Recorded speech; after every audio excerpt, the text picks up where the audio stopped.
Sophomores, welcome to week 5 of Multimedia Design and your final week of graphic design. So just bear with me a little bit. This video might be just a tad bit long, but these are important topics that we have to cover. So we'll be covering your final draft, how to take in the feedback that I gave you. We'll cover again the park system.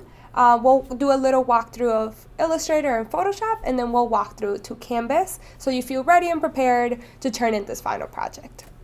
So let's just talk a little bit about graphic design and some of the things that are due by Sunday and some of the components that I want you to remember since this is your last week with this topic. So by Sunday, you will submit your final draft of your infographic. And this draft should be the draft that just blows us away.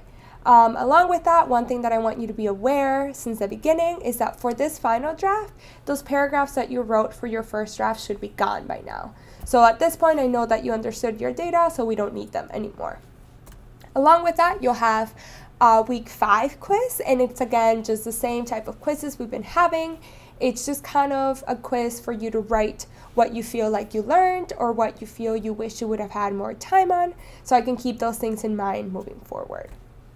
So before you even get into working in your final infographic, you should go ahead and go to the week 4 submission of your draft 2 of your infographic and check out the feedback that I gave you. And I know getting feedback from your teacher can be scary, but I promise you that I'm only trying to make your product better. So before you even go and look at it, let's review what it entails to receive feedback. So you should go in with an open mind. So even before you open up those comments, just have an open mind about the fact that we're just trying to better this product, and that is my goal. Have a better product mindset, so just take those comments in as a way for you to better your product overall. So after you've looked at those comments and you're ready to begin working, I want you to go ahead and look again at the park system. So we covered park at kickoff and we covered park in week 2 when you watch those Linda videos. And park is proximity, alignment, repetition, and contrast. And let's go through some of those things right now. So right here, we have a representation, and it's just, let's say those are the titles and those are the data points that they're showing, but it's kind of hard to look at it. So with proximity, you make sure that things that belong together are grouped together. So in this one, things kind of shifted a little bit to be grouped together. And that is our goal, for things that go together to be grouped together so we can better understand them. Now, with alignment, it's aligning things in a way that makes sense. So at this point, all of their headings are aligned, so it's easier to follow along. Once you pick an alignment system, make sure that you are sticking through it throughout your entire infographic. So you can't start aligning things one way and then change it. It should be consistent so you can have neatness in your infographic.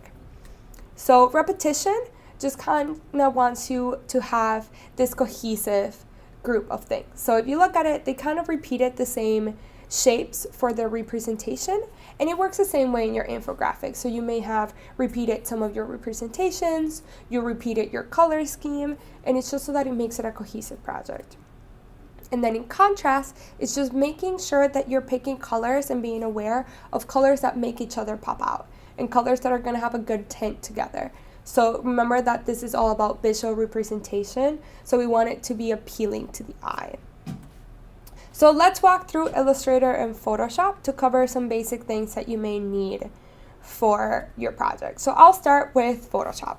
So I've noticed that a lot of you guys are turning in your infographics still with a white background attached to your pictures, and we want to take advantage of that background color.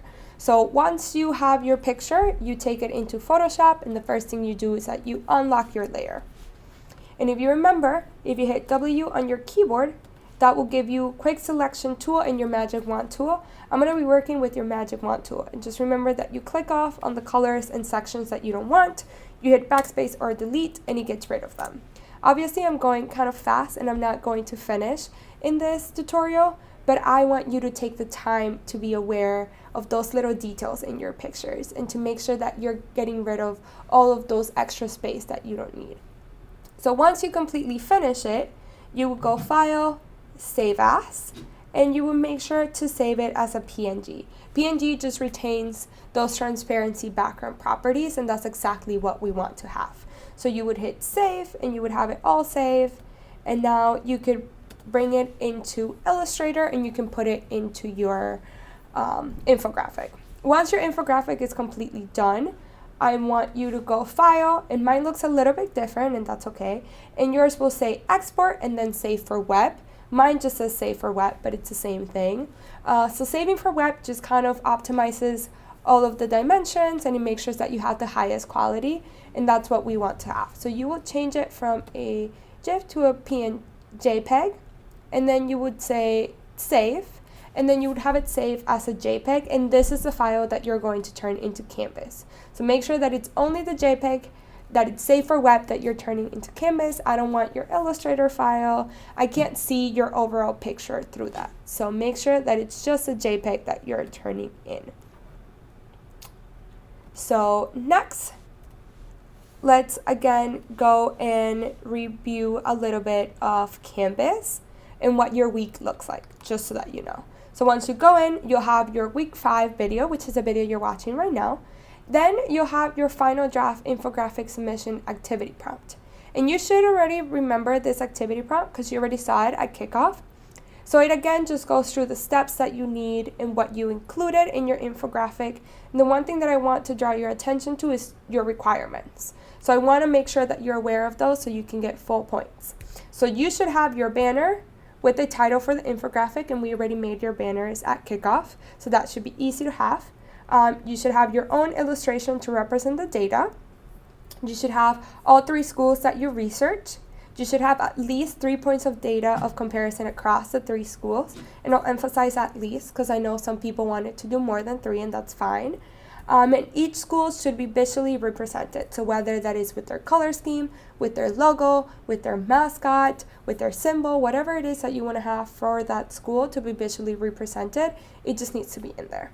So this is how you get your full point. So once you're completely done with this, you can actually go into the quiz, and I'll give you a little preview of what this quiz looks like.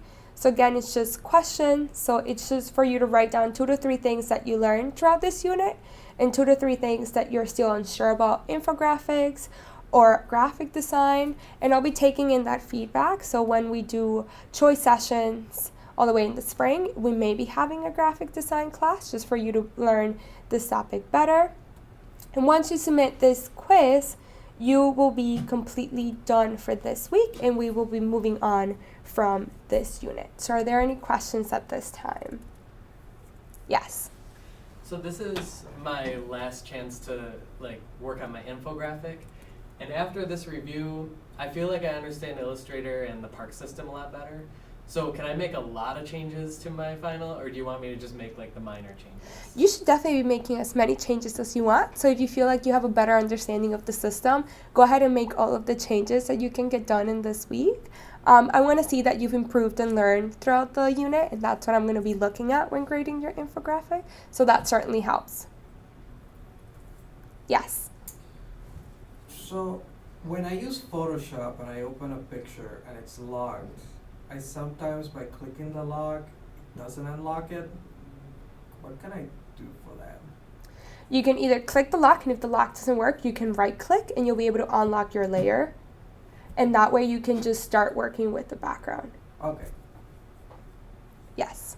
What's the best way to get a hold of you this week if I have questions about my work and my final draft? So the best way to get me is through email. A lot of you have been emailing me, and you will notice that I reply in less than 24 hours to your email. So once you have a question, just shoot me an email, and in less than 24 hours, you'll have a response.